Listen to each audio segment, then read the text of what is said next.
David is a very bright guy. He's funny. He's a total vintage car racing nut. He volunteers at the LeMay Museum 1 day a week. The thing I like working at the LeMay American Automobile Museum is the,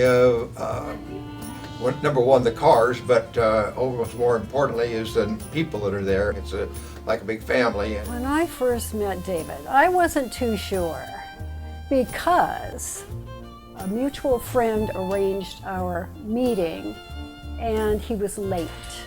So it was like, well, maybe this won't work. But 35 years later, here we are. Well, it seemed like a normal day at the Auto Museum, and things were working just fine, but the last thing I remember was walking out of the restroom, and that's all I remember until Connie, 8 days later, told me that I'd had a heart attack. I had just come home from running errands, telephone rang. It was the LeMay Museum. He had collapsed. David was found collapsed on his stairwell by a staff member. I immediately responded to the scene with the AED machine. There was an EMT already on the scene performing chest compressions. He was on his way en route to St. Joe's. When I got here, it was like, we don't know if he's coming or going. We don't know what's happening with him. We don't know if he's going to make it or not make it. Mr. Bean arrived at St. Joseph's Medical Center emergency room following a cardiac arrest he suffered in the field while at work. He was initially resuscitated by emergency personnel, arrived here critically ill, on life support. When I was speaking with Mrs. Bean during his presentation to the hospital, I explained to her the gravity of his situation. While the outcome was undetermined at that time, I gave her a promise that I will treat him like I treat my own family. Heart disease is the leading cause of death in America. It's estimated about 1 in every 4 people die of heart disease. It's also known that roughly 320,000 people have sudden cardiac death each year. This is a tragedy for American families. Atrial fibrillation, for example, affects 5 million Americans. And over the next coming couple of decades, we expect that number to actually triple. Numerous debilitating and even fatal heart conditions, collectively known as arrhythmia, result when the electrical system of an individual's heart no longer functions reliably. That's where the brilliant heart electricians of Franciscan Heart Center's EP Lab provide leading-edge care that preserves quality of life and saves lives. Patients who have electrical problems sometimes experience symptoms of fluttering in their chest. They may get dizzy, they may get short of breath, they may pass out. Things got worse. I started having the AFib at least every 10 days, be out in my kayak. My grandkids and I love to camp, and I'm an instructor, and it was very difficult for me to not know if there was going to be something that would happen in front of my class or while I was out kayaking. I had my AFib episodes. What I would find is that I was very exhausted, and mentally it was not very pleasing, the unsureness of what was going to happen next. Electrophysiologists are what you would consider the electricians of the heart. In our EP lab, we treat different patient pathologies, including life-threatening arrhythmias like ventricular tachycardia, or life-altering arrhythmias like atrial fibrillation, with either ablations or medications.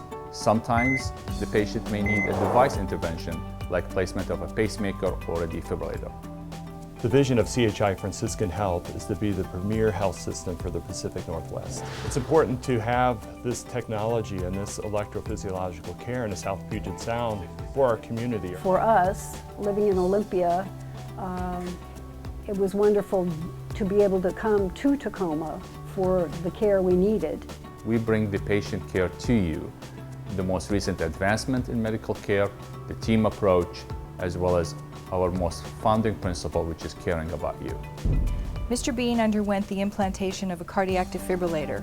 This is a device that's placed either in the chest or under the skin on the side of the chest that allows us to monitor heart rates This can also deliver a shock in the event he has another rhythm issue such that he suffered initially, causing his cardiac arrest. David did get better. He had a defibrillator put into his chest. Our experience at St. Joe's was wonderful. We were totally impressed by the nursing staff, the doctors, the other doctors that came in. I mean, seemed to be multitudes of them. It was a long recovery. He spent weeks in rehab. He worked very hard to get himself back to where he is today. Since my procedure at the St. Joseph's EP Clinic, my life has dramatically changed. I feel much more confident about going out by myself in my kayak, getting down on the floor with my 3-year-old granddaughter, and not having to worry about, is something going to happen? When I received the letter from Mr. Bean describing how his life is and his recovery after his cardiac arrest, and how he's doing the things that he used to do again, that was the highlight of my experience with Mr. Bean. This is the reason that we do what we do. What I'm most grateful for is the health of our family, primarily David at this point.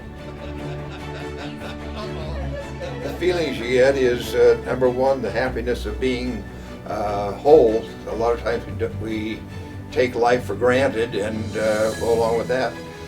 The other thing is closeness to my wife and kids and my close friends, and who I'm fortunate to have a few very good friends, and so you have a new appreciation of life.